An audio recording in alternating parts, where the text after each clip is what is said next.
Ladies and gentlemen of the congregation, welcome back to the Screen Sermon Podcast. I'm your host, it's the Boon, and I'm here with Cody once again at 6 weeks of Josh in a row, and he's finally taken a week off. Code, I got you on the show, and it's just me and you today. How are you?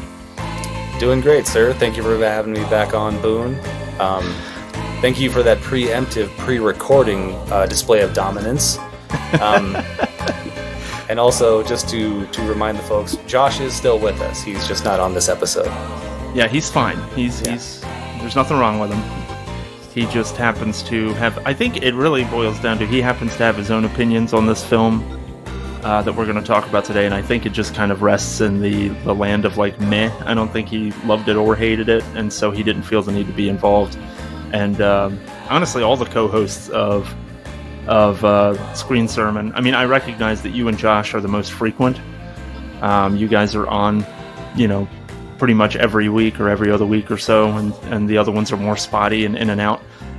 But nobody really jumped on board of talking about this film other than you, and the reason why is because Cody needed to see Midsommar. You had never seen Ari Aster's Midsommar before, and I took it upon myself to say, Code, I think it's a movie you should watch, especially if you watched Hereditary and liked it. So you did, and here we are to chat about your experience with it.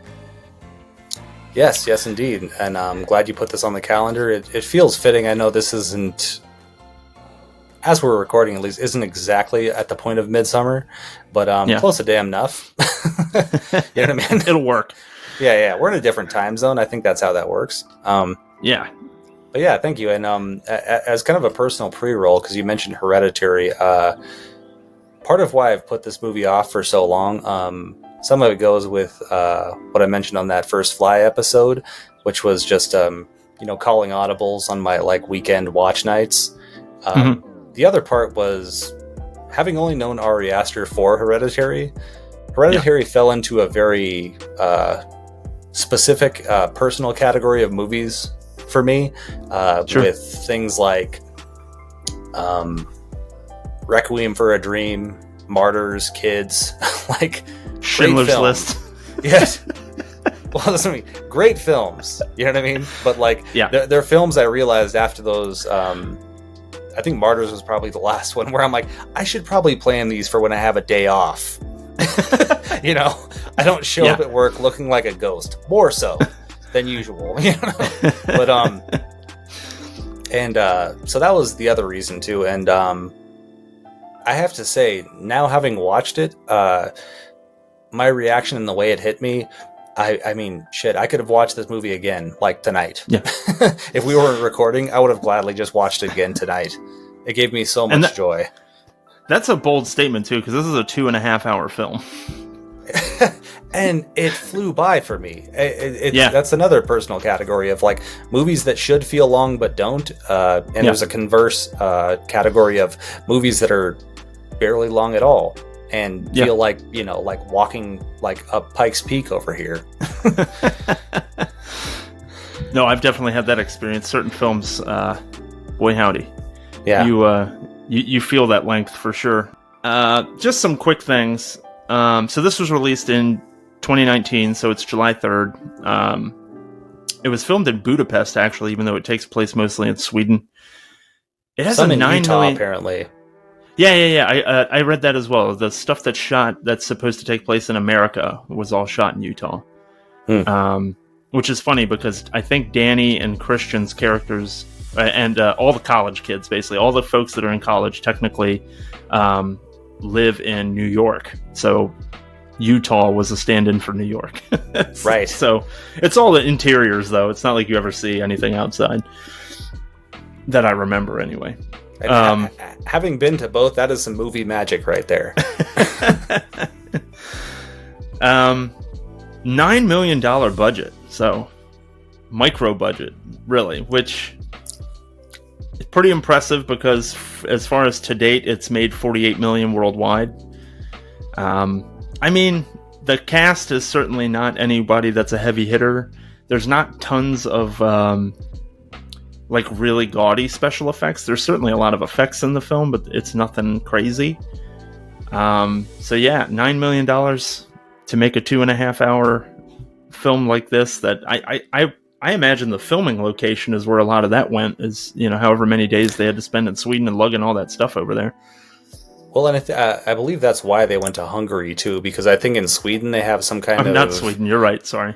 Well, yeah, and Sweden has some kind of, I don't know if it's necessarily a union, but some kind of labor laws where you can only shoot so many hours in the day, which is wasn't going to work on this kind of budget and schedule, apparently. Okay. And then obviously written and directed by Ari Aster, who previously did Hereditary. And I really wanted to point out the DP is, I'm not going to know how to pronounce this properly, Pavel Pogorzhelski. And that's Better than I can do. I was going to say that's my best. I really tried there. And Pavel worked with Ari Aster as the director of photography on both Hereditary and also on Beau is Afraid, which I haven't seen yet, but that's Ari Aster's latest film. And I believe a couple of his short films too. That makes sense. And I know he also worked as a cinematographer on that film Fresh with really? With what's his name? Bucky? Sebastian Stan. Oh, okay. Which is really good. That's a really good movie. So, and it's very visually interesting, like this is. So you can tell that he had his hands on that one. Yeah, and if I want to say that the producer as well, Knudsen, has also worked with Ari Aster for a while, or has at least known him for a while. I want to say that they had also met at the AFI Conservatory or Film School or something. Okay. Yeah. Yeah, it sounds like he's got like a crew that he runs with, like many kind of well-known, directors. They kind of get this guild of folks together, and those are the ones that they consistently work with. Which I feel like is kind of difficult, because most people, you would assume, like a lot of producers out there want to direct eventually. Maybe not all of them, but some of them. And so when you're consistently tied as, building this resume as a producer on other people's movies and it's never your movie, how do you ever buck that? And a good example of that, actually, Kevin Smith, for the longest time, Scott Mosier was his producer. And eventually they kind of parted ways when Mosier went on to direct his own film, and I think it was an animated film or something. And I really don't know. I haven't paid as much attention to Kevin Smith's career as perhaps I did before. But yeah, I don't think anything ever came of Mosier's career either. No, I hear what you're saying. Because it's the hard thing of keeping any kind of team together. You take it to sports. As people may have guessed from the Pikes Peak reference, I'm a Colorado native, and well, I should say I was born here.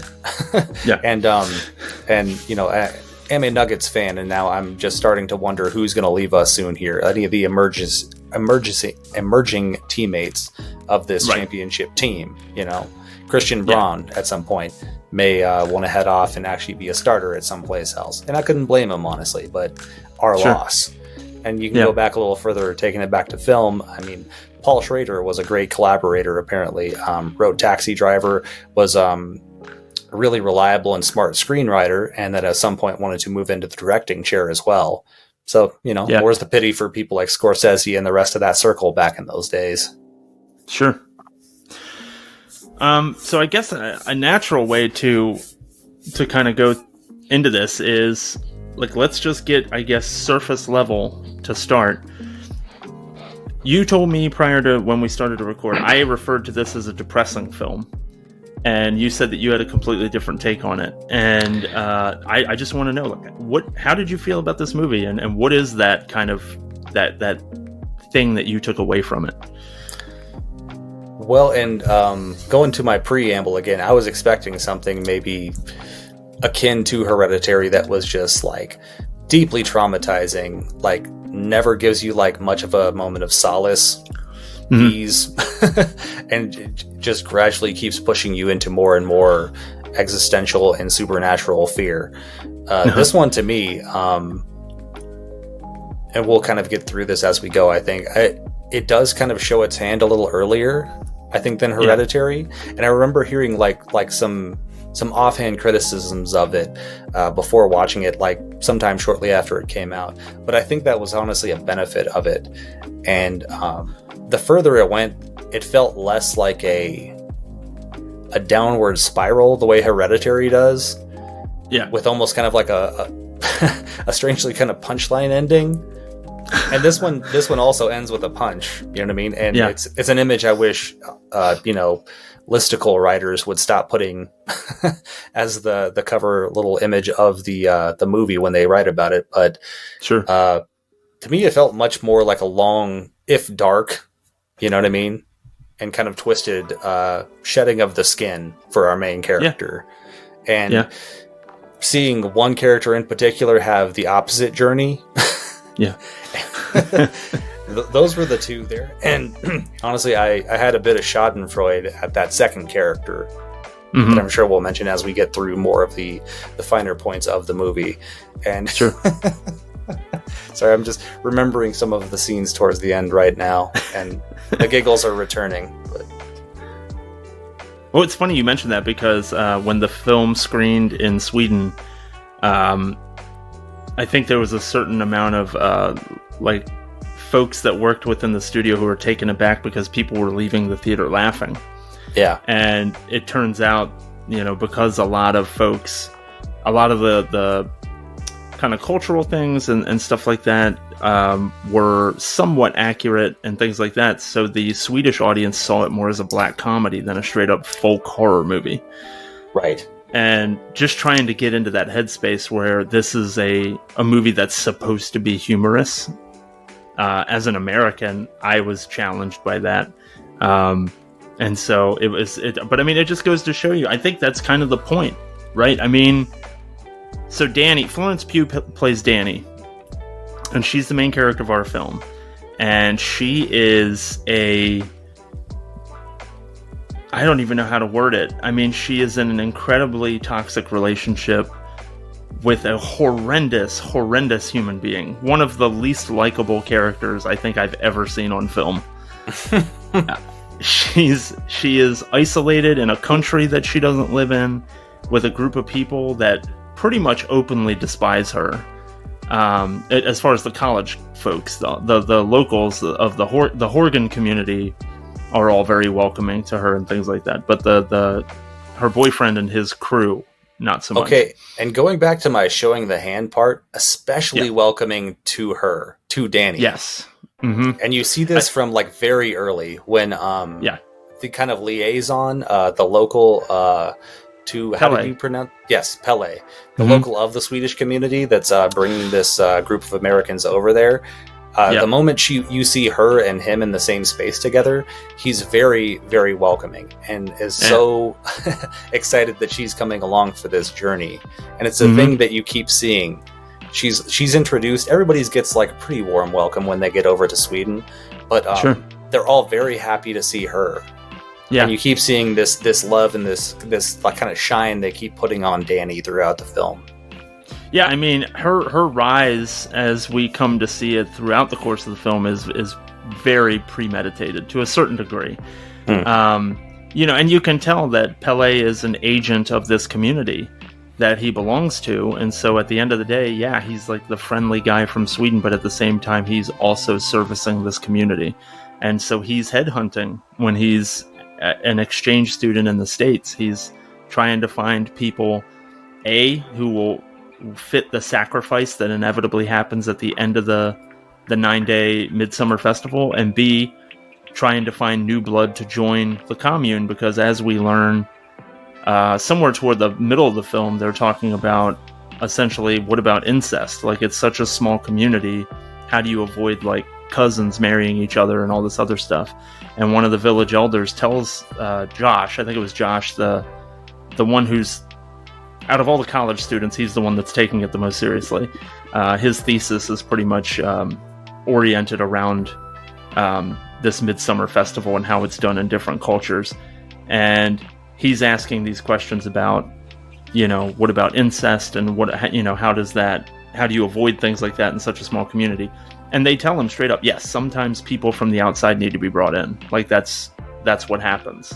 And that's how they avoid such things. And he says certain cousins, after it's vetted and things like that, certain cousins are allowed to marry if that's, what they want to do. but new people are brought in from the outside to make sure their numbers are such that that doesn't happen very much. And so you can tell that Pele is this agent for the Horgan community and making sure that he's bringing over fresh new blood, as they refer to it. They say new blood. And some of those people are going to ultimately be sacrificed, and some of those people are going to become part of their community. Well, and worth noting as well, a lot of that information isn't completely revealed until pretty far into the film. Yeah. And up to that point, I'd say like Pele is maybe the most charismatic character in this movie. Definitely, yeah. And you can see why he's the one that they send out into the other parts of the world. Mm-hmm. Not that the him rest and his brother. Yeah. Yeah. Funny little thing. Ingmar goes to England. Yes, I can't guarantee this is an Easter egg, but the fact that just knowing Ari Aster's taste and just getting the chance to name a character Ingmar just felt like felt like one of those nice little nods to Ingmar Bergman. Because I'm like, that dude has to fucking like Ingmar Bergman. I'm just saying. I didn't even think about that. Yeah. I just took it as like, yeah, he's a Swedish guy. Ingmar. Yeah, well, sure. and like I say, I don't know much about Swedish culture, so Ingmar might be Joe over there for all I know. Absolutely. So yeah, we get Pele. So you have Florence Pugh, who I think, I mean, from a performance standpoint, she has to work her ass off in this movie because it demands so much of her emotionally. She has many scenes where she is not just crying, because any actor should be able to cry like when the time calls for it, but she is openly like bawling, like her voice is going. She's like, the scene in the beginning when she finds out that basically her whole family is dead. And then Christian is forced, and I use that language very specifically because boy howdy could he not be bothered to actually want to be there to support his girlfriend. But when Christian is forced to go over there and try to just be a person that's there for her in this time, she is going all in on crying. I thought there was going to be like a transition because I remember hearing her just on the phone call. Yeah. When Christian answers his phone and you hear that crying, and then it continues in the next scene. And I thought there was like a separate voice happening, and then I realized, oh no, she's crying that hard to where you start like losing moisture in your throat. You start almost like that kind of honking sound. Yeah. I was like, wow. Like that, like you say, she was going for it in this scene. Yeah. And I think rightly so. I mean, it's too often you see like major losses in films. And again, you might get like a quick montage or like skip straight to the aftermath. You know what I mean? Where now it's like, well, now I'm quietly sad, but I've gotten all that out. Yeah. I think pretty bold as a director and as an actor to actually show that kind of grief. Yeah. And I mean, to really like let the audience feel it, you linger on it. And you're willing to sacrifice the fact that like, yeah, this isn't going to be an 80-minute film because I'm gonna focus on Florence's performance here and really let you feel it and let you feel. I mean, she is so. I mean, through 80% of this film. I mean, even beyond that, because even after the tide begins to turn more in quote unquote her favor, she's still in a horrendous situation, but. When she starts to like stand up for herself and things like that, everything that happens before then is her just constantly being emotionally abused. Just it's rough and dismissed in the douchiest ways. Yeah. Actually, if we can go like much closer to the beginning here, sure. I think he does some good work, Aster, and whoever helped him edit it as well. Because we get that early scene where it's Danny and Christian speaking with one another a little bit on the phone, and then we get this kind of interplay of them both talking to their friends or their confidants about this relationship, and you get a very good glimpse of this relationship very early on there, and again, already like right into what a douchebag Christian is, and also again his support group is all just talking to him about like, oh, she's just bringing you down, you need to get to the real work, you know what I mean? Yeah kind of shit. Meanwhile, Danny's like one friend, I guess. I don't know. We don't see much of her actual friends outside of this one girl she's talking to on the phone. It's just who giving you her never more see. It's giving her more of that like advice of like she's not even like downplaying Christian, which I mean, as we've seen, she would have every right to. Yeah, is pushing more for the like, you need to tell him this. You know what I mean? You need to stand up for yourself more. She's a little bit more of on that end of the argument, but so yeah, like setting that right up, and then again straight into this immense tragedy. You know? Yeah. Which you already have a hint of. And again, it's like, it's an Ari Aster movie. Even though it's only his second movie, I'm already like, God damn it. When she says, like, Mom and Dad are coming with me, and I'm like, oh, I'll bet they're just going to the North Pole. Yeah. Third Colorado reference. There you go. But, you know, like, what else could this be? And actually, there will be more. Right. One small minus, though, in that sequence, that first act there, when we go through the house where the tragedy has happened, and there's a very nice like long shot through the hallway, but when it pushes past one of the people involved in this tragedy, and we see the computer screen behind her with the 3 unread messages from Danny, and I'm like, well, go fucking figure. Who else would this be? You know what I mean? Everyone else was like, just a touch too far on that long shot. You know what I mean? Yeah. Like we cut to another random murder-suicide in Wisconsin or whatever, you know. Like, and the only thing I took from that, and the only reason I didn't note that is like that was kind of unnecessary. Yeah. Is to me it kind of painted a picture of this because they mentioned that Terry, who is Danny's sister, she's bipolar. Yeah. And so she goes through these peaks and valleys, and Christian scoffs and blows it off basically and says, oh, this has happened before and you're just making a mountain out of a molehill kind of thing, you know, not respecting, you know, the illness that her family member is going through and stuff like that, just blowing it off. So Terry is in a dark place, sends a message about, you know, can't take it anymore, everything's black, I'm taking Mom and Dad too, or something like that. Mom and Dad are coming too, that's what she says. Yeah. And so we know that Danny continues to message her after the fact. And so what I took from that was she had set up this contraption with the hoses coming off the 2 exhaust pipes of the cars in the garage, and, you know, duct taped the seams of the doors and things like that to make sure that none of the gas could escape. And then literally, from what I took from that, she hit send on that message and had already hooked everything up that she needed, and then just sat down in front of her computer and waited. And meanwhile, behind her, the computer was probably dinging, letting her know that somebody was trying to reach her, but she had already made up her mind that she was done. No, I hear that. Yeah, I mean, it shows at least that passage of time. Yeah. Yeah. So I don't know. That's why I didn't think about it more than, you know, that sucks. She probably heard the little beady boop of her message going off, and she already had made the decision she wasn't going to read anything from Danny and try to seek help at this point. Right. And so there was kind of a doom and gloom about it, and I just kind of accepted it. Well, I must say, like, just the beginning of that, because I knew something was rotten, you know what I mean? Mm-hmm. But, like, that little sequence leading up to that, and when you first see... because it's a few shots before you see the hoses. Mm. You know what I mean? And the reveal on those was like it took a few beats. And that there I felt was a little bit more effective. Like that to me, yeah. It got a literal oh no from me, you know? Yeah.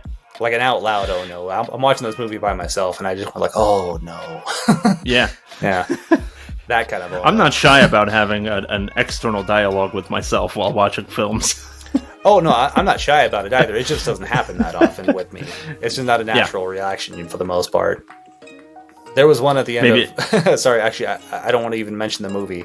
But there was one where I literally covered my face like, you know, like a woman who in church that saw something that she shouldn't. You know what I mean? So, yeah. Oh, man. Moving just a bit ahead. Yeah. We're still in pre-Sweden territory, but there were some things that I really liked in terms of direction.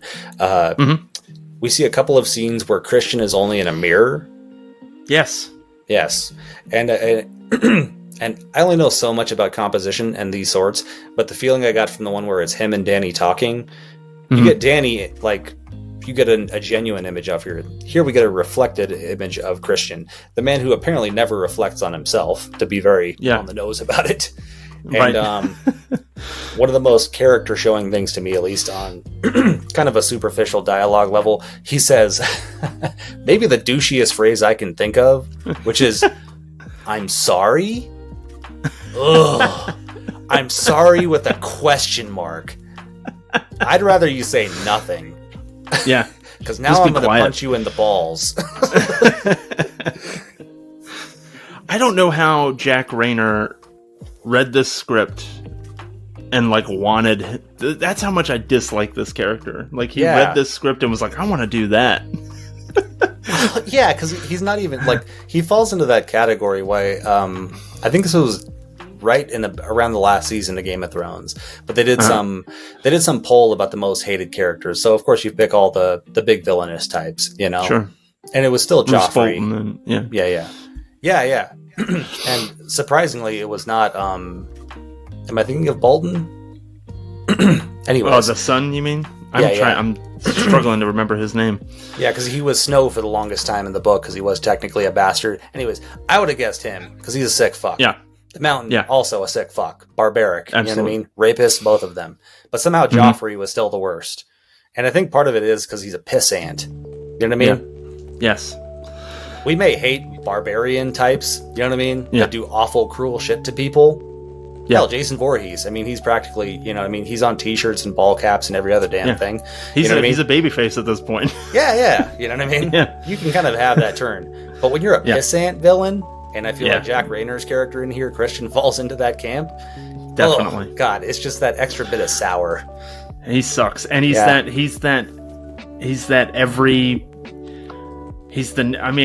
one to talk. He's the full, like, 5 o'clock shadow neckbeard with the flannel shirt. He looks like Nick Miller from New Girl mixed with Seth Rogen. he sucks. He's horrible. Yeah. And skipping way ahead, we get we get another shade of him, because most of what we see of him is mainly between him and Danny, you know. Yeah. And again, his dismissiveness and his kind of really just like, it's not even like almost a narcissistic selfishness. I'm sure it would fall into that category, but it's just more like of just a half-assed selfishness. Yeah. He's fucking lazy in everything. Yeah. He's not even a full, like, he doesn't even put in enough effort to be a full-blown asshole. Right. Like, he's just so lackadaisical about everything, and it's what affects his relationship with Danny. It's what affects his chasing after his PhD, which, as we come to find out in Sweden, he's ready, willing, and able to fuck over his own friend in the thesis department and basically steal his idea. The scene I was referencing to, and again, that feels like at least a good hour and a half into the movie. Mm-hmm. And suddenly the idea strikes him, now that he's actually gone straight to the source. Yeah. I got the idea. I'm going to do it about here. And Josh is like, you mean the thing I'm doing? He's like, yeah, that was my idea, man. Remember that like 6 months ago when I started this? Right. And he's the only one. Yeah, I mean, Josh is the only one that's not like 100% complicit in the shittiness that happens to Danny. Like, he's relatively aloof to her, but not in as much of a shitty way as even Christian, specifically Christian, is as the boyfriend. And then their friend Mark, who is the shitty, douchey quagmire of the group. I was going to say, he felt like somebody out of more like a Hostel movie, or, you know what I mean? Yeah. He's just the guy you're like, oh man, he's going to die. He has to. Yeah. How soon and then, in what ways? Right, but they don't even really pay it off that well. They don't pay that off that well because you don't see it. No, true. And not to be morbid, but like, I wanted to see him get killed because I hated him so much. Oh yeah. Yeah, and I will say, I was not familiar with that actor at all. Actually, I'd only seen him for the first time a few weeks ago watching Guardians of the Galaxy 3. That's right, he was Adam Warlock. I forgot about that. And I thought he was pretty awesome in that. I was not expecting that version of that character, but I really enjoyed him in that movie. And then to go and see him in this in a very different form, Granted, both characters are dumbasses, but one actually has a heart. Surprisingly, it was Adam Warlock, but you know. A guy with the last name Warlock is more of a human than Mark is. That being said, going back to what you had said about Jack Rayner wanting to play this, I thought Will Poulter, I mean, he just went all in with this guy. Yeah. I mean, he's a caricature. Yes. For sure. And he's, I mean, his advice to Christian's character is just like, you should be with a girl who actually wants to have sex with you and like all this stuff. And it's just like, oh my God. So you're one of, and these guys are in there. I mean, presumably you don't hear anything about Mark's specific educational path or whatever, but we know at least Christian and Josh are on their PhD programs. Like, these are not 19-year-old boys. Like, no, these guys should absolutely be thinking about, you know, whatever beyond that, or, you know, acting like grown-ups. Well, and to stereotype just a bit, these are also guys that have never done anything besides stay in school. You know what I mean? That's true. That's very true. So there may be some, like, you know, arrested development there, just from staying in kind of a college lifestyle. Yeah. But, they also could just be douchebags. That being said, I give it up to Jack Rayner and actually, you know, having the courage to take on this role, because now it's going to be hard for me to see him in other things and not see this character. Well, here's the thing, too. Like, our two principal characters are him and Florence Pugh, and I thought they both did a good job of not... I mean, as deep as Florence Pugh has to go in the early stages of this movie, I thought she did a lot of great subtle work, namely just with her expressions and stuff like that. And again, a great job with Aster and his DP of capturing those in different ways. And I think to Jack Rayner as well, there's he didn't play him as like we said as our guy did as Mark, and say somebody would have from, what am I thinking of? Say a more comedic version of this type of character, you know? Like Sean William Scott. Sure, perfect example. Yeah. First thing that came to mind. Yeah, like how would Sean William Scott play Christian? Yeah, and I think it was a good choice because he plays him very flat, because ultimately he is a nobody. Yeah, you know what I mean. And we see that too. His only idea in the entire movie is to take his buddy's idea. Right. And I love that change in Florence Pugh's performance and in Danny as a character. So it's a credit to the writing. It's a credit to the performance. When the tide starts to turn a bit, she does become more sure of herself. Yes. And she starts to become less and less emotionally dependent on him. And instead she's questioning him or taking him to task for certain things. Like when we find out the British couple that Ingmar brings into the fold to the festival as well, Connie and Simon, we find out at one point after the I don't remember the name of the ceremony itself, but the first day of the Midsommar festival, when the two elders, that's it, there you go, two elders willingly give their lives because they've reached the age of 72, and in this community nobody is older than 72. That's the end of your life. And they see it as it's a good thing. Like, you're giving back to, you know, the world or whatever. You're willingly giving your life. And of course, Simon and Connie are horrified by these two people jumping off of a cliff to their death. And then the second one, the guy, it doesn't even work, and he's still alive, and they have to hit him in the head multiple times with a giant hammer. So they're obviously mortified by what they're seeing, freaking out. And somewhere along the line, Simon disappears, and they're telling Connie that he was taken back to the train station, and then so-and-so is going to come back and pick you up. And Connie is in disbelief about the whole thing, essentially saying there's no way that he would do that. There's no way that he would just leave me and not talk to me about it. And so anyway, that story gets passed on. And initially, when it's said to Christian, it's while he's already decided he's going to steal Josh's idea for the or it's such a close approximation of the same idea. It's not exactly the same, but it's very close. And he's asking a question from one of the locals and something like that. And so she's trying to tell him this thing that happened between two people that they've gotten to know, and he couldn't be less interested. And so then when it gets brought up again at the next meal that they have, she finally goes in and says, I could see you doing something like that. You know, and that was kind of one of the first moments where you're just like, okay, like she's starting to point out, like, you're kind of a piece of shit too. Like, I could see you doing that. Yes. Because you wouldn't give a shit about how it would make me feel.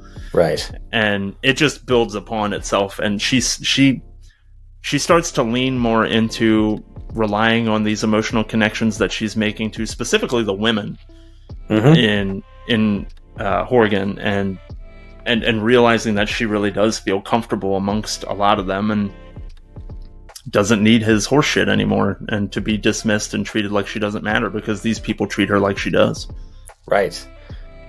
Yeah, no, I mean, that's what I said too. Like, that arc I was not expecting, and it goes a little bit to my favorite quote of Ari Aster's on the movie, where he says, "It's the Wizard of Oz for perverts."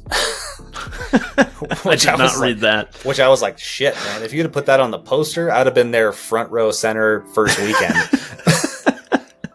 But yeah, like I say, it's a little bit of that, you know, entering the other world, whether it's Alice or Narnia and what all that, you know what I mean? But like, and again, it's so dark because you see her getting more confident as she goes and being accepted and exalted in this community as, like, you know, these people around her slowly fade away, and, you know, inevitably the coup de grace is this douchebag that's been, you know, just stringing her along, dragging her down, and just really just like, yeah, pulling what's already been a tough phase of her life through the gutter even further.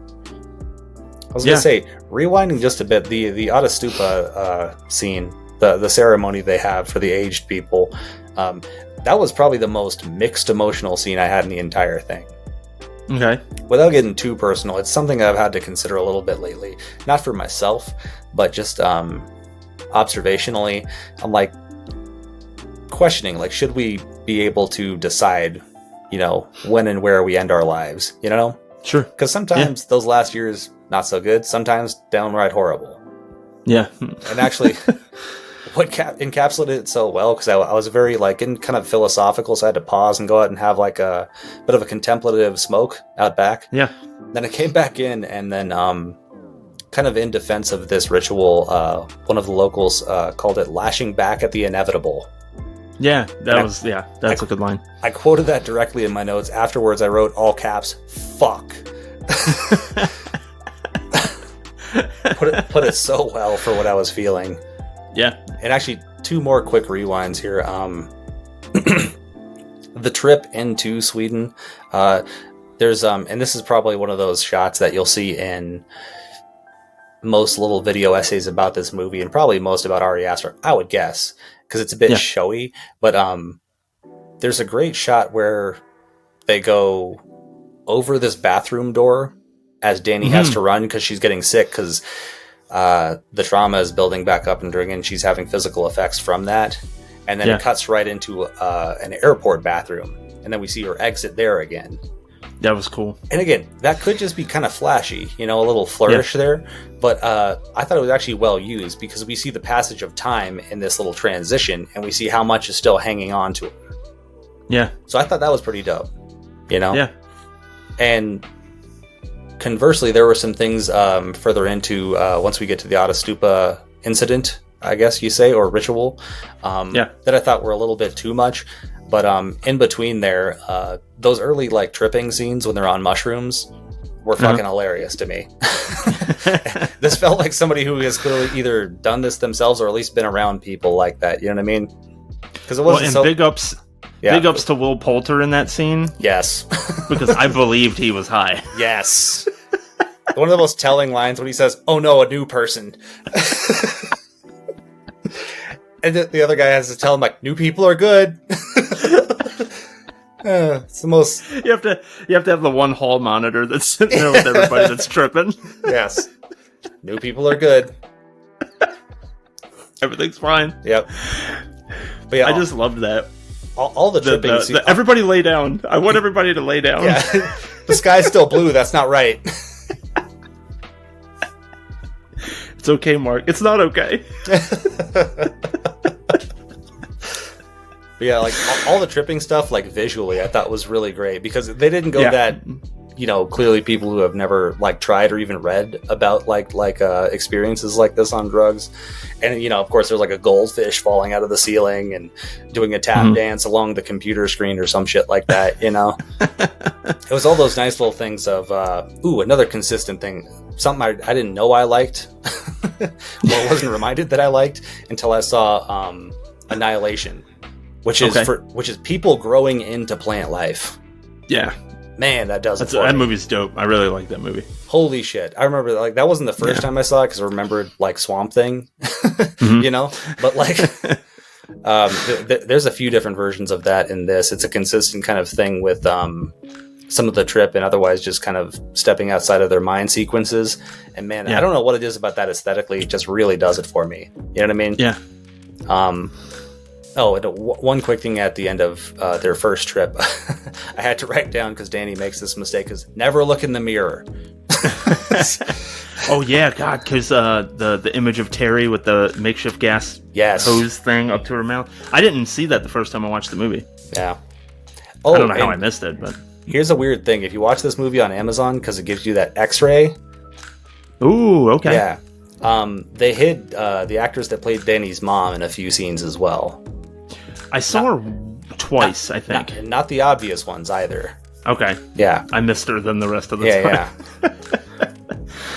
So skipping back forward to the Autostupa thing, that's like, so conversely to what I was saying about that over the bathroom shot, and again, some of the more subtle choices that we've spoken about so far. I mean, that initial second landing, that was another all caps thing I had in my notes, which was, why would you pencil dive?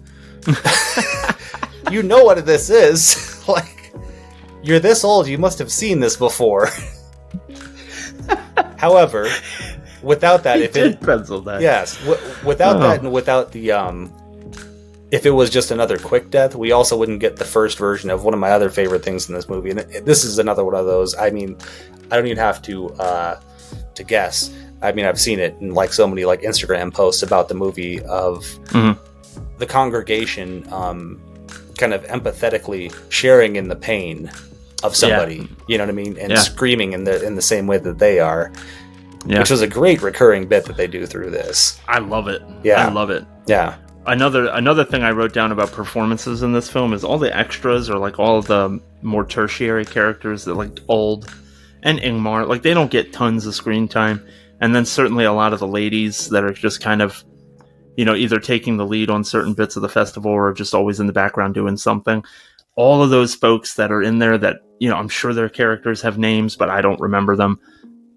Everybody gives 110. Like, they are all in on those, especially those, like those communal emotional experiences and things like that.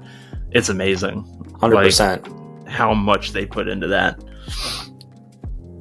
Yeah, I think that was the strength of this movie. Honestly, for me, is the performances carried it, and then the cinematography blew me away a lot of the time. Oh, I definitely feel you on the cinematography. Actually, within that Autostupa scene, after we've seen what it is and the characters have, like the newcomers, the new blood, of course, the two Brits are losing their shit, or at least more so the guy than the gal, but they're both like very torn up about it. Which seemed more like an American response, if I'm being honest. Well, I don't know that British would be all that different, to be honest. You know what I mean?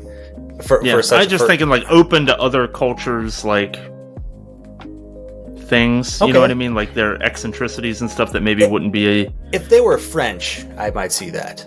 Okay. You know what I mean? They just fire up a smoke. You're like,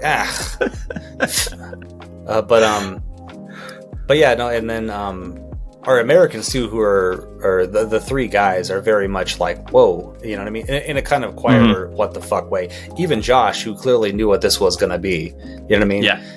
And yet Danny, like, who is clearly, I mean, upset by it.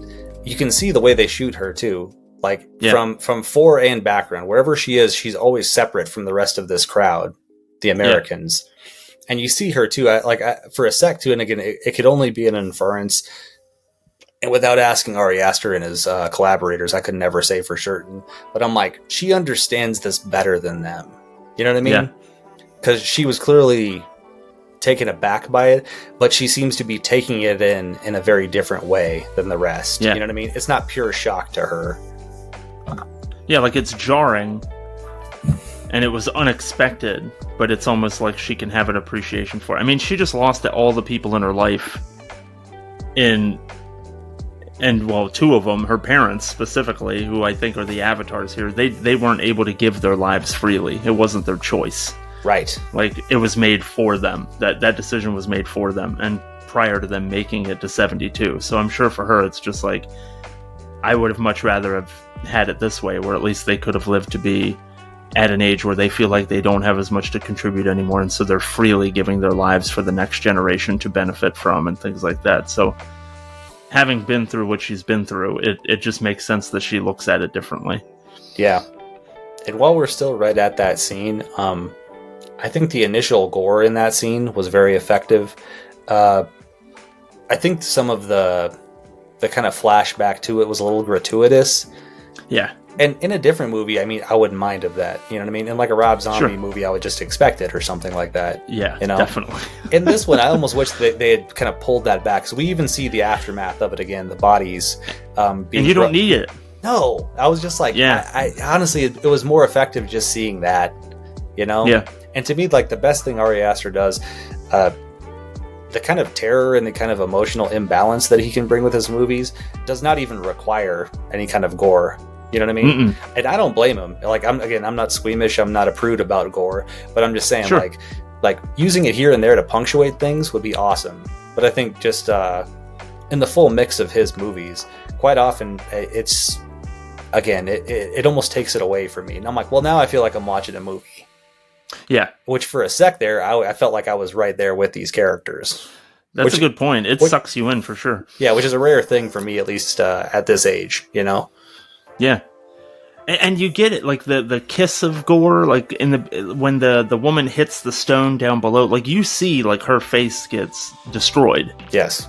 But you see it for fractions of a second, and it's enough for your brain to be like, oh, that was awful. Yeah. I don't need to see it again after that, because I've already made the connection to just how terrible it would be, for an instant, I guess, to fall from that height and hit a rock on the bottom, But yeah, when they show them, right before they cremate them, like they give you a good 2-3 seconds of just holding on their faces, which are just gone. Yeah. And it's unnecessary. And I was actually confused because at the end, this was my fault, and it's partially because the movie's long and I kind of forgot. But at the end, when they're putting the 9 to be sacrificed at the end, 2 of them come from the commune and were made to be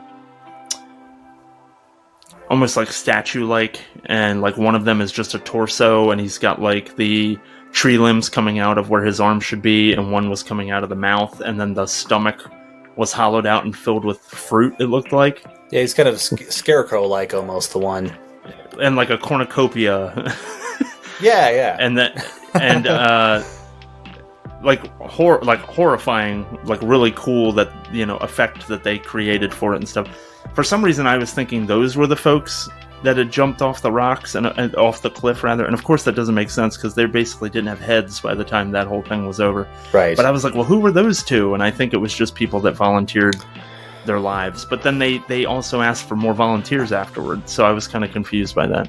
Well, I think by my count, the 2 that were still living, for one, I think if I remember right, they were given some version of drugs. They're the ones that you actually see react to the fire. Because I know we still had the 2 Brits, Mark and Josh in there, and then of course Christian, at the centerpiece, of the cornucopia. Absolutely. and the turkey of our Thanksgiving. But yeah, I don't recall if that was like an extra village member, community member or not. Yeah, and I feel like they tell you, but they kind of gloss over it very quickly. Because stuff is just starting to happen, like toward the end there. And the thing that you're focused on is like Christian has been paralyzed by drugs. Yeah. And they're sewing him into a bear suit. And like, this is what we're focused on now. And so trying to understand who the scarecrow cornucopia people are is not really high on my priority list right now. And then the next thing you know, the whole thing's on fire anyway. So yep, great imagery the Mark too. Scarecrow. Yes. Oh yeah. That mix of like the flowers, because again you get these like earlier images of the headdresses. That was the big piece that I kept hearing people say was like, oh, they telegraphed it too much by showing Florence Pugh with the headdress and crying on the image. And I'm like, yeah, but you see her, and it's not just her wearing those. Yeah. And you see that, so I mean, that really didn't show you as much as you would have guessed, you know? Yeah, and she cries through the whole movie, so a lot of it, yeah. Yeah. I think, if I remember right, I think Florence Pugh said that she's actually not a very natural crier. Really? And so, and so like in the scene where she sees something that she really didn't want to see, and the women join her, and again start doing that thing where they're, I don't know, man, like it's such you can take that so many ways, the way they mirror these people's deep emotions, and always the painful ones. Like it's empathy, but again in a slightly different movie it would seem like they're mocking, you know what I mean? Yeah. Or it almost again seem even more cultish, like they're just trying to like work it through her in that kind of way. But yeah, and like she said that those women were a great help to her in that scene, helping her like really get that like that deep emotional response that she's able to. Is that when she sees Christian having sex with Maya? Yeah. After she peeks through it, and the one gal even warns her, like, "No, that's not for us." Yeah, you know? Yeah. Which, and again, like another nice subtle moment, facial expression wise, from Florence Pugh right before she walks over. You know what I mean? She already knows she's not going to be happy, and again, that's really tough work. You know what I mean? Yeah. To gradually get there, as opposed to just like, ah, you know what I mean, or like, hopefully, you know, let's cut to this, you know. Yeah, it's definitely like a ticking time bomb of just this space that looks like she's about to just emote, you know, at any second, but she has to hold it until she gets there and actually sees it for herself. And I will say, like, I'm really torn about how I'm supposed to feel about the Horgan community, and that's a weird thing to say, because I don't, like, they're obviously murdering people, and so that's not good. Mm-hmm. So I know that they're supposed to be the bad guys. Yeah. But because, like, Christian and Mark specifically are so shitty, they definitely stand out as being the villains of the movie and deserve what they get. Yeah. And the women of the commune specifically are so warm to Dani. Like, nobody is shitty to her about winning May Queen, like when she's the outsider. And I thought that was going to be a thing the first time I saw the film, that somebody was going to be jealous or something like that. Everybody embraces her and is excited for her, except Christian, naturally, because during that whole competition, he can't be bothered to pay attention. Right. And, but like even that scene after she finds Christian effectively cheating on her, and they all emote with her, it didn't feel... Like, to me, as an outsider, it didn't feel like there was nothing alien about it, and instead it was just like, they were trying to be supportive. It's just, this is how they do it in their community. And like, there's a lot of physical contact. Like, the one girl was like forehead to forehead with her. Yeah. And there's a lot of like hands on her back and on her shoulders and stuff, and everybody is just kind of giving her those physical cues of like, we're all here for you. Yeah. And that's how, you know, it's no wonder. Like, it's no wonder she... I mean, we don't know what happens, right? We don't know what happens to Dani after the temple burns down, and she's the final frame of the film is her, you know, with the May Queen gown on, and she's just smiling, right? She goes from frowning or crying all the time to this big smile. Yes. You're left to assume that she stays with the Horgan community, I would assume, right? I mean, hell yeah, you're the May Queen. Why wouldn't you? Shit. Right, until next year, I guess. Make me the May Queen. I'm staying for at least another season, you know? But, no, I think you hit it too. Like, man, there's so much great stuff. That was my favorite part of the movie. When you really see this gradual downfall and just, like, how the way the community uses him. Yeah. And stress on uses him. Yeah. He just happens to be astrologically aligned, and he's also outside of their familial bloodline. Mm-hmm. And as those pieces progress towards the late middle into that last piece of the movie, you just keep realizing, because again, Josh and Mark are gone. The two British characters are gone. Dani over time, you don't even quite, it's so gradual, you don't realize until everybody else is removed and it's just Christian there left. Yeah. Of the outsiders. And they keep doing these shots of just him. And he's always small in the frame because you realize what a small, like helpless person he is in reality. Insignificant little fuck. Yes. Great call. Yeah, and every time they cut to him, you realize what a sore thumb he's become in this whole situation. And that's where, again, all my giggles started coming back, because I'm like, this fuck is going to get it. Yeah. Which, going back to your point as well, of Dani finding herself, shedding so much, and then also seeing this kind of schadenfreude with Christian, is to be like the dark humor of it, because again, you want to feel so happy for her in some ways, and you kind of like I said, like I couldn't stop myself from laughing because I realized like I just kept saying, you dumb fuck, like laughing so hard at Christian's downfall and sacrifice. I'm like, you don't see any of it coming, do you? Nope, you don't. Put him in the bear suit, fuck him. And but yeah, and again, going back to Florence Pugh as well, I mean, I don't know if you like should or should not. I'm just gonna give her extra points for this being such a different person from her, because I saw a few interviews with her, and boy, she's just a pistol. You know what I mean? Yeah. She's so funny. She seems like a real hoot, to say the least. She's up there with Anna Taylor-Joy as... I mentioned this in a previous episode. Oh, we were talking about the Nosferatu remake a couple of weeks ago. Mm-hmm.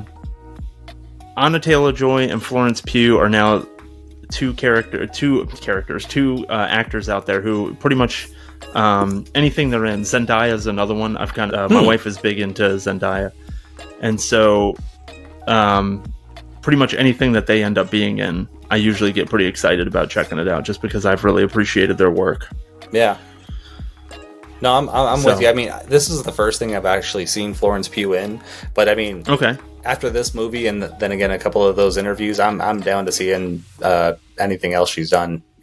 Sure. Yeah. There's something about blonde English women, who play tragic characters, but in real life just seem like somebody you'd love to hang out with at the bar. Yeah, there you go. It's what gives them the range. It's because they're so, they're so spunky that they have the ability to go into those dark places and not let it affect them too much. Yep. Or at least that's what I assume. That's where the resilience comes from, I guess. I don't know. And going back to your thing about Christian and him not seeing this shit coming, I really enjoyed that he has a little mini version of what in the horror community they call a final girl circuit.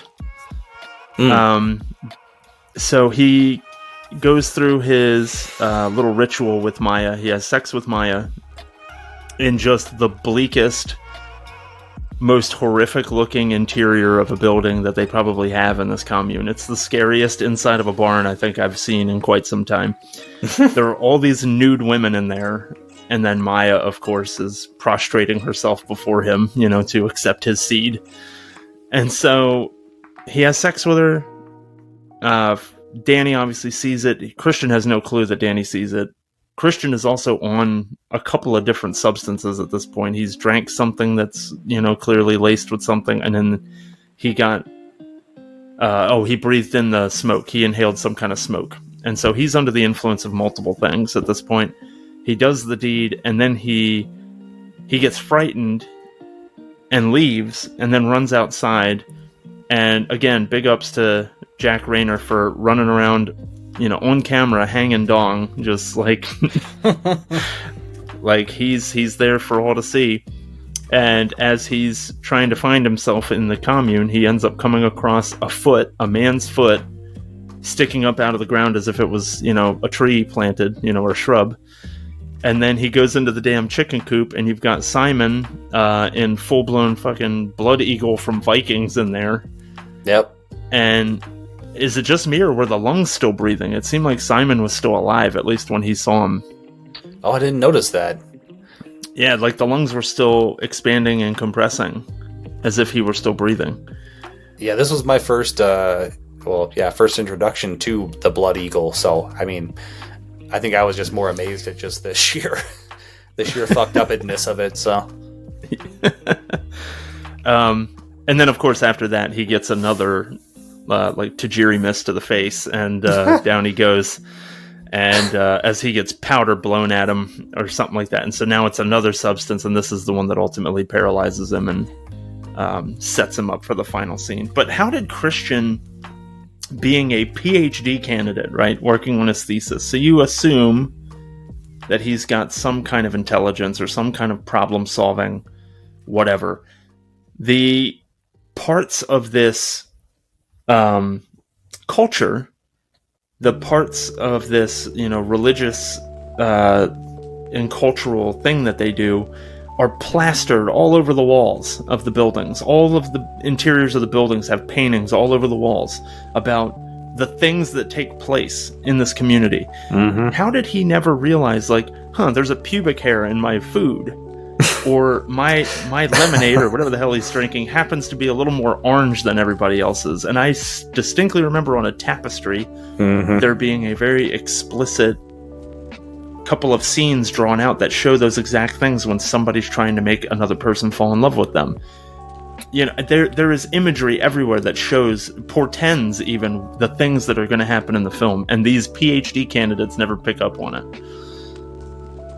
Right. Well, and I think with Christian in particular, I mean, he may be one of those where, as we see, he wasn't able to even come up with a thesis for his PhD until he's right in front of it, and his friend has basically drug him into this situation to introduce him to all this. So he may be one of those guys that just without somebody showing them the path, he doesn't really have much intelligence.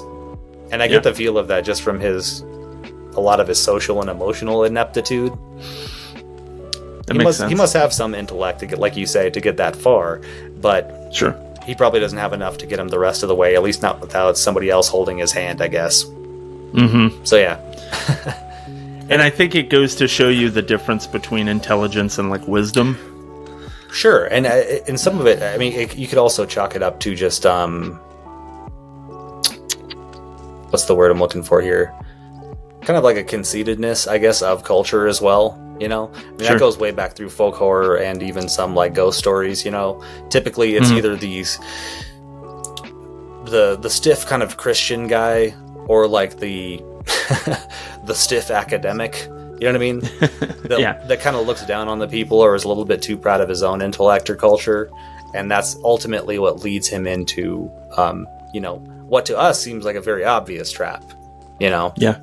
But to them, again, they have this very, very big blind spot. And Christian's got at least 2 blind spots. Sure. So I was a little less surprised at that somebody who, can make it this far in his studies could also miss such obvious things that are right in front of him. And what did you make, or do you have any kind of take on his name being Christian? Do you think that there's a thing behind that? Because I know Sweden was not necessarily late to the party, but I think it was compared to Norway, they were 100 years after Norway or something like that in accepting Christianity or something like that. Well, that fact is news to me. I didn't know much. I have a very vague understanding of Scandinavian history and culture. I'd heard one story where I want to say it was Romans had met with back with then what they called Germanic tribes. Which occupied that part of the world, and we're actually surprised to find out that they had already heard of Jesus, but in some ways they had kind of included him into their own, theology or mythos or what have you. So I really don't know that. I mean, to me, the name Christian felt like one of those honestly pretty on the nose kind of things, because like I say, he's most obviously occupying that character from The Wicker Man, or again some of the M.R. James ghost stories. The guy who's a little bit too headstrong, but obviously is missing a lot of the stuff that's right around him. Yeah, and very much in a dismissive way, where he's oh, look at these weird foreigners and their weird customs, and that kind of thing. Right. Oh, and a couple of quick hits here. And these are just back through the actual film here. When that big hammer shows up before the Atastupa thing, to steal something from Brian on Junk Food Cinema, I called it, Chekhov's hammer? Like, boy, here's something that looks like Harley Quinn would carry, and I'm like, boy, definitely. That's probably just for like the party later. They gotta beat the stakes into the ground for the tent. That's what that is. He just brought it with him to this ritual, and even there, like the two people walking to the top of this cliff with the whitest rocks ever. Yeah, like, wow, what a canvas. Like, I'm sure they're just gonna like maybe pour some sacramental wine down it or something. With the May Queen Festival and the dance contest, I'd gotten so invested in Danny, and again, props to the writing and to Florence Pugh as well. But like, boy, I've never rooted for somebody harder, at least in a dance competition. Yeah. Like, I was getting a weird sense of American pride there. I was just like, get him, Danny! Show him how we do things downtown! Onto about her journey. Did you catch that she's still, like, there was still some lingering, and it makes sense, like, it's not going to happen full cloth, but even after she won May Queen, even after, like, she looks a couple of times over at where he's seated and notices that he's not even paying attention. Like, her and the other gals that are still competing are all excited for one another. Like, oh my goodness, we're the final 8. Mm-hmm. And I remember that specifically being said. And then she looks over at Christian. He's, like, looking down at the grass or something. And even after she wins May Queen and they're going to put her in the carriage so she can go bless the crops and the livestock and stuff. Yeah. She still, at that point, asks, well, can Christian come with me? Mm-hmm. She's still trying to include him and make her a part of these things that, these exciting things that are happening for her. Yeah. And luckily for her, they're like, no, it's got to be just you. Like, nah, fuck that guy. Like, now jump in your flower cart and go. We want the crops to grow next year. Right. Well, not to half-ass. And I'm just now thinking of this, so pardon if it's a bit mumble-mouthed or, not quite clearly thought out yet. But going back to what I said, where Danny understood some part of the Atastupa ritual better than the other outsiders did. And from what you just said, Danny, who still has some part of her heart for this guy, who is clearly a piece of shit and does very little for her, she is the only one of the outsiders that melts with them, who perform this empathetic ritual where they will, again, share in the pain of those who are sacrificed with them. You know what I mean? Or for them, rather, Meanwhile, the rest of them are all kind of, as I was saying before, more in that folk horror tradition, the kind of cold academics, you know what I mean? That are ever outside these rituals and these people that they've come to kind of study, Yeah. So maybe it was Danny's heart. I hate to be that Disney about it, but maybe honestly, it must have been her heart and her empathy that probably aligned her with these people. There's another tagline for you. Midsommar, a Disney film. or Midsommar, it's got heart. It's got heart. And Josh also strikes me, I mean, it's on the nose, but he's got the cold academic thing because he's clearly, his character is specifically motivated by like having his intelligence validated. So like he likes to have like very deep discussions about their culture and their beliefs and things like that, and then throwing out questions and answers to things that he thinks is right, and he is physically affected when he gets things wrong. So he's just like, oh, that was from this saga or something like that. And then somebody will say, no, actually, it was this one. And you can just see the like, damn it, on his face. Right. He doesn't like to appear stupid in front of other people. It's like the guy at the Comic-Con that gets called out like, no, actually, it was season 4, episode 14. Like, damn. Never coming back to San Diego again. I got nerd-owned. Let's be honest, I'm never coming back to Cincinnati again. Actually, since you brought up Josh, the actor who played him, William Jackson Harper, apparently the only American actor in the whole movie. I read that, yeah, and that actually shocked me because I didn't know Florence Pugh was English. I didn't either. I don't know how I didn't know that. That's why part of why I thought she was such a hoot, and like especially that Hot Ones interview. Yeah, but yeah, everybody else. Irish, English, Hungarian, and Swedish, apparently, the rest of the cast. That's right, Jack Rayner's Irish, but he was born in Colorado. Yep, I saw that as well. Yeah. Hey, you were right. It wasn't, or I was right, or both of us were right. It wasn't the Last Colorado reference. So there you go. There you go. Uh-huh. We're gonna force it in there. Yeah. Oh, and going back to Atastupa, apparently mostly a myth. That's right. That was the thing I was going to bring up. Mostly brought up by historians who wanted to, I guess, paint the historians, or maybe just modern people that were around the further back civilizations of Scandinavia that wanted to paint them as barbarians. However, sucking down a whole herring, tail first, apparently real. Yeah, and that was what I saw as probably the most egregious use of CG in the film. She is so far away from the camera. It's a very distant shot of them trying to feed her the herring tail first. It is clearly not actually happening. Right. that herring became a cartoon hand-drawn herring for a second. They were trying to it didn't look real at all. So I'm glad it only lasted for a couple of seconds, but it was really obvious. What a weird choice too.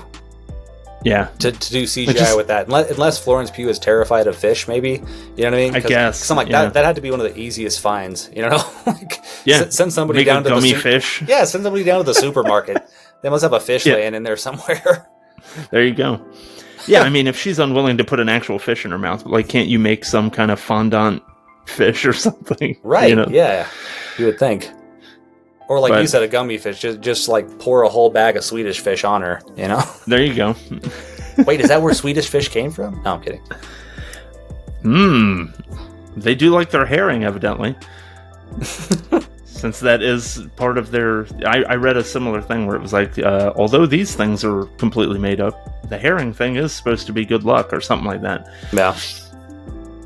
Oh, and so... One more. One more. Yeah, please. One more quick thing, and somehow I did not notice this in watching it, but the last of our American characters, Danny and Christian, don't have a single line of dialogue in the last 25 minutes of the movie. Huh. Which I thought was pretty incredible. Yeah. Yeah. What is the last thing you hear from Danny when she's blessing the crops? Well, and then I guess her crying and yelling. Yeah, I guess. Yeah, because she has that initial reaction, much like the people that were reacting to her and the Atastupa old folks earlier. Right. And when she's in full regalia, which looked amazing. Yeah. And that shot of her just kind of writhing along the whatever it was, you know what I mean? The little area that she's standing on as the thing goes up in smoke. And again, going back to a very early point to me, the yellow hut that ultimately gets used, the bear, the hammer, the everything, so much of this movie, and I think in some ways to its credit, so much of the hand was shown early. And to me, it was a really interesting ride because of that. You know, like I said, there were all those little things of Pele, very much keying into Danny. Yeah, and I honestly think that's still, again, in the right hands, still a very interesting narrative arc. You know what I mean? If you can already feel what's happening and you go, oh shit, it is. Oh shit, it got worse. Oh shit, that happened. You know, oh shit, no, that is happening. It still can affect you. You know what I mean? Like I said, I had like 5 different emotions watching this movie, and weirdly, a lot of them were more positive, which I hope doesn't say too much about me. But I will say, from the top and our pre-recording conversation, I referred to this as a depressing film. Hereditary is definitely a depressing film. It is a film that's specifically about grief. Midsommar is more about... I think it's more about Danny's full circle, and her coming to terms with the fact that these are the people that are making your life miserable. And of course she has this terrible tragedy, but there's no healing that can be done from that when you surround yourself with these kind of people. So it does get uplifting, about 2/3 of the way through. It becomes more of an uplifting story. Mm-hmm. It just happens to be about these really horrific acts in order to get there. Right. Yeah, and I think the other missing piece from Hereditary to Midsommar is guilt. Mm-hmm. And again, I would imagine that Danny still felt some guilt because, again, she's the biggest hearted character we see in this movie. You know, Definitely. I'm sure she probably had some of that blame of like, why couldn't I have been there? I should have just driven there, called the police, the ambulance sooner, something like that, you know? Yeah. But not to that same level where you knew that you were part of the cause of this tragedy, like in Hereditary. Sure. Which to me was the hardest part of that. Yeah. Guilt is the hardest thing for me to deal with personally. Again, taking it personal once again. So that was like, with that writing through so much of the second and thirds of Hereditary. Another reason I love Ari Aster though, like, and a reason I like Robert Eggers as well, where they can, I mean, Northman would be an exception to this, but they give you such uncomfortable emotional and interpersonal things to begin with, and just keep turning the screws on those, and then shit gets weird. Yeah. Then the supernatural shit comes in, you know? I was like, great, that's all I needed. You know what I mean? I'm already at my lowest. Yeah. That combo, it's not something I can watch too often, you know what I mean? Sure. But man, it is very powerful, and I hope both those guys keep making movies until we're all ready to jump off a cliff. Definitely. Yeah. I just hope somebody's waiting for me with the mallet, because you know I'm going to have to pencil dive. I don't think I can belly flop onto a rock. Just cannonball, man. Just ass first. Yeah, Boon ass first. Sure, that rock who's drop my bright red ass on that really white rock.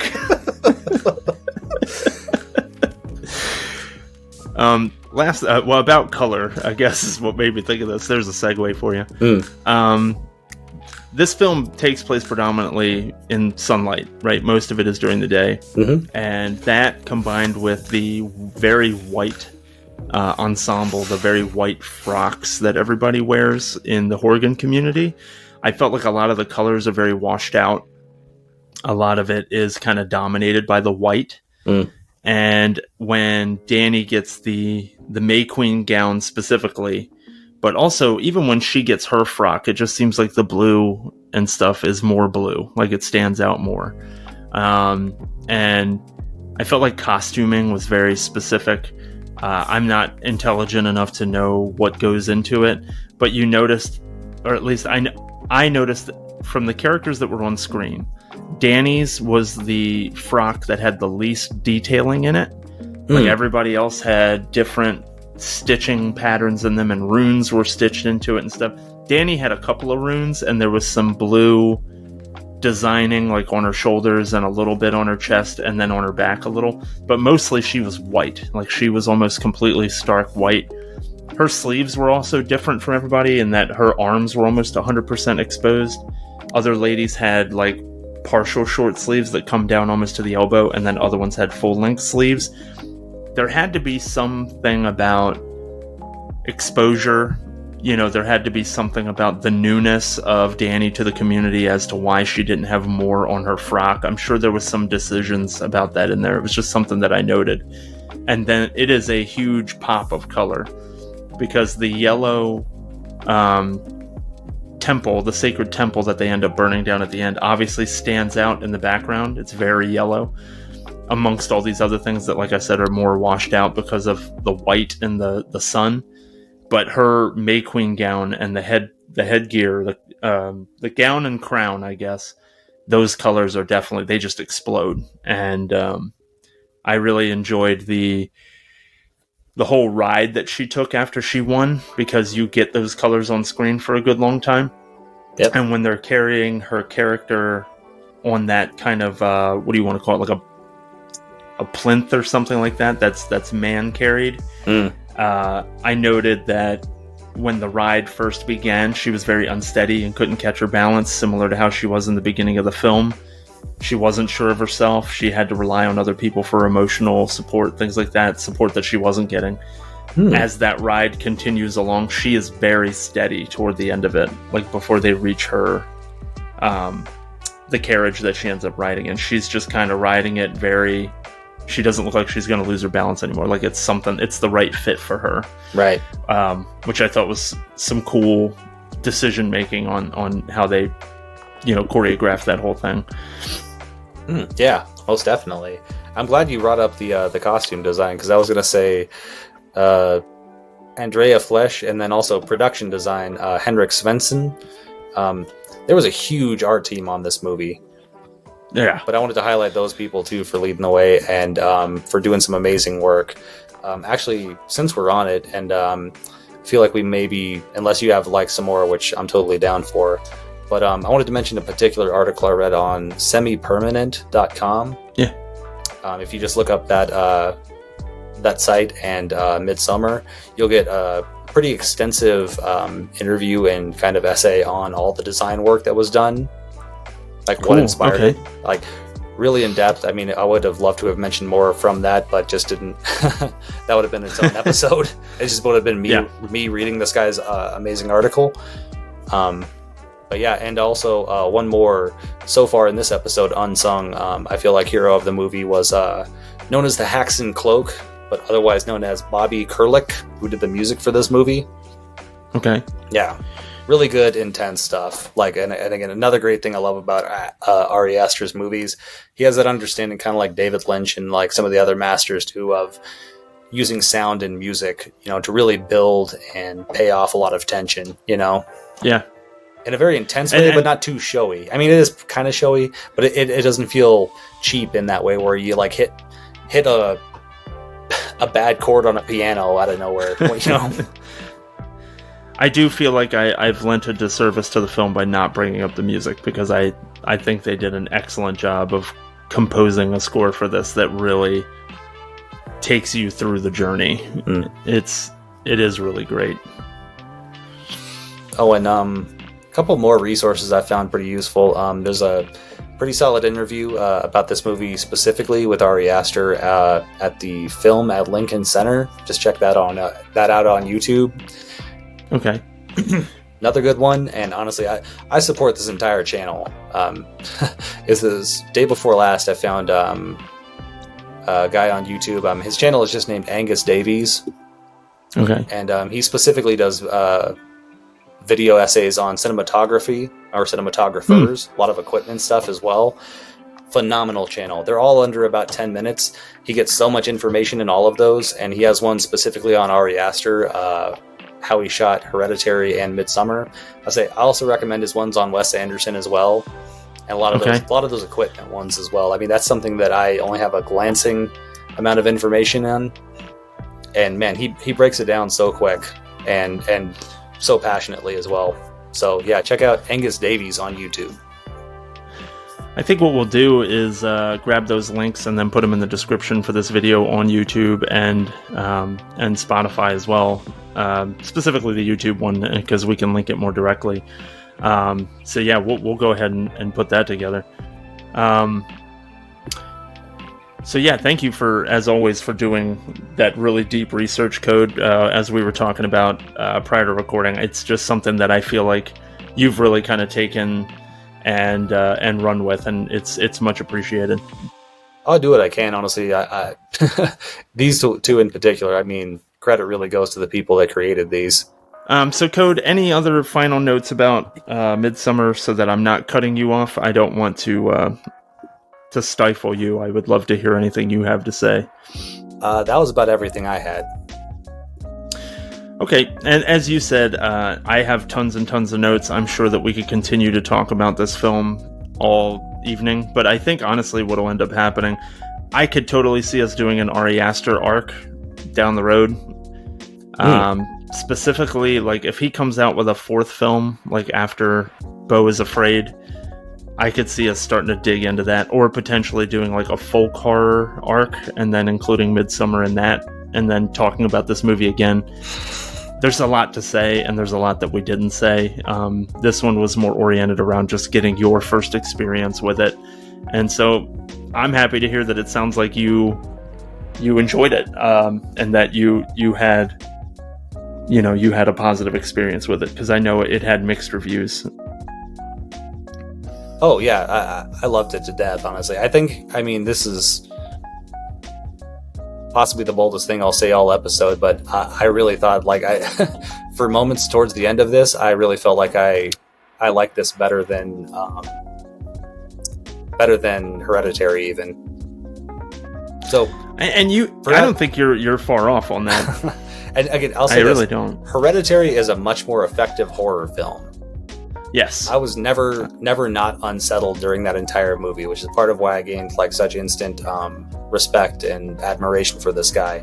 This one hit me in so many different ways and was so much more, just satisfying in a lot of different ways. Like I came away feeling like weirdly good after watching this movie. You know what I mean? Yeah. I practically smiled as Danny did at the end of this. Did my best Dirk Diggler at the, you know what I mean? Realizing that he needs to get the fuck out of the Coke Palace, but that's a review for another day. Yes. But no, I'm definitely down to do an Aster thing if that's the way you want to do it. I mean, we could also include his short films. That's really what got him to the dance. It's true. I haven't seen any of them, so that's another reason to do it. We could do an episode just on Ari Aster short films. Sure. Okay. Well, folks, for us, I think that'll do it, at least for now. As we said, there's a lot to say about Midsommar that we didn't say, and so we'll just have to say it at another time or leave it to other, more qualified people to say it. So, for the Screen Sermon podcast, you can always reach us on Twitter at Screen Sermon. You can find us on Facebook. You can, of course, find us on YouTube, where we post these videos, and you can find us on Spotify, of course. Hopefully you're listening to us on one of those platforms. Otherwise, I don't know how you reached us. But you can also please send your feedback, requests, recommendations, Q&A, anything you got to screensermonpod@gmail.com. Again, that's screensermonpod@gmail.com. And we will talk to you folks again next week. This is the Boon signing off with Codeman. And we're looking forward to talking to you about another movie or another set of movies or something like that next week.